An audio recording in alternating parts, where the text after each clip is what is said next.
All right, welcome back. Back on the bench is this Superstar 360 FM. Just got done going through the whole thing. It had some issues. You saw in the past video, we showed where it blew out of trace and, blew this cap. Just about blew this cap. Almost exploded the cap, I should say. Also, the protection diode. It's definitely cracked. You just can't see it. It's a very, very fine crack.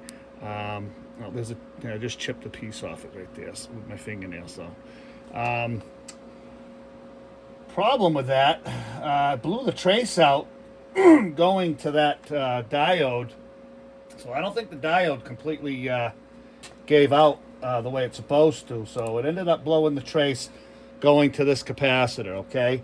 And that's probably why this capacitor just about exploded, before that trace let go. It must have been plugged in backwards, the only thing I can think of for an extended period of time. Also, as we showed you in the past video, the volume squelch knob was stripped out. Somebody, how they broke the stop, I don't know. But we've got that replaced. That's all good. New meter. We went with the incandescent because it's an old radio. He wanted to keep it, as stock as possible, so we went with that. Also, after we got the volume switch in, we weren't getting any receive audio, so I figured that the, something had gone south inside the squelch, and that was not the case. After doing a little digging around, we found the audio chip, which is not common, really. The audio chip, that's the chip off of the face of that audio chip, okay? So she got overworked just a little bit. So with that, we replaced the chip, and we replaced all the caps that are connected to that chip, okay? All of these, this is a 330 10 volt. It was coming in at about 180, so all of them were low, so they were definitely on their way out. But anyway, we got it back up and running. It's running mint now. Just talked to the gentleman on the phone, and he's pretty happy. So like I said, it's an old radio, and he wanted to keep it as stock as possible. It's got a built-in Roger beep. We discussed getting rid of that. He said, nope, if that's the way it came, that's the way I want it. So anyway, we'll show you what it's looking like on the scope. We got her set for a 4-watt dead key. It's just a single final radio, okay? So there's your 4-watt dead key, and with a tone, okay? You can barely get a 4-to-1 ratio out of it with a tone. It's just the way it is. You could raise that dead key a little bit and bring the peaks up, but you're not going to gain anything on the audio end. So just leave it at 4 watts, nice and mellow, okay? Just the way we like it. So you saw how it was just coming in there. We'll zoom in here real quick.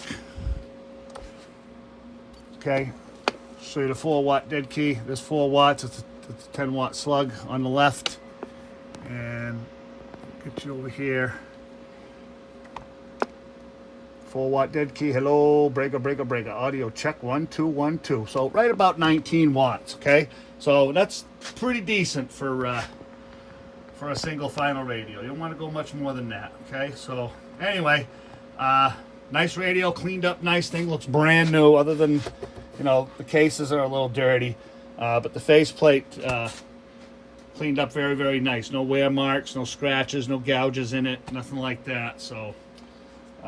Anyway, I think that was about it with this thing. Of course, as usual, you come across problems as you go along, so we weren't expecting the audio chip to be blown out of it. But lo and behold, there it was. So anyway, new audio chip, new volume squelch, new meter. Everything's working good. Nice clean signal. Comes in nice. We tuned the sidebands. Sidebands are working mint. We were just on it.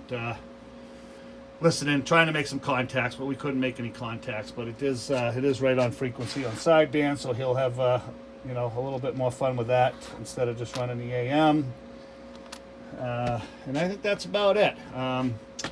You know, these radios had no high-low power, so it's just a set. You know, one set does it all, and it's AM/FM. It's got upper and lower bands on it, 40 below, 40 above, your regular 40 CB channel, and obviously sideband. So, yeah. Anyway, so she's all done, running good. You just see how it was running. So, like I said, I just got off the phone with the customer, and he's pretty happy. He's down in Providence, Rhode Island, so a couple hours from here. He's probably going to come up tomorrow and pick it up and put it, do something with it. I don't know, but he's happy, and he's on his way here to get it tomorrow. Anyway, so on to the next one.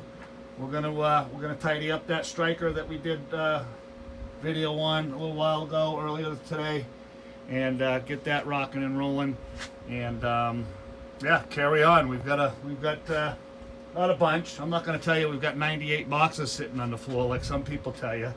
Absolutely impossible. But I got half a dozen here to take care of. So anyway, back to work. Thanks for watching.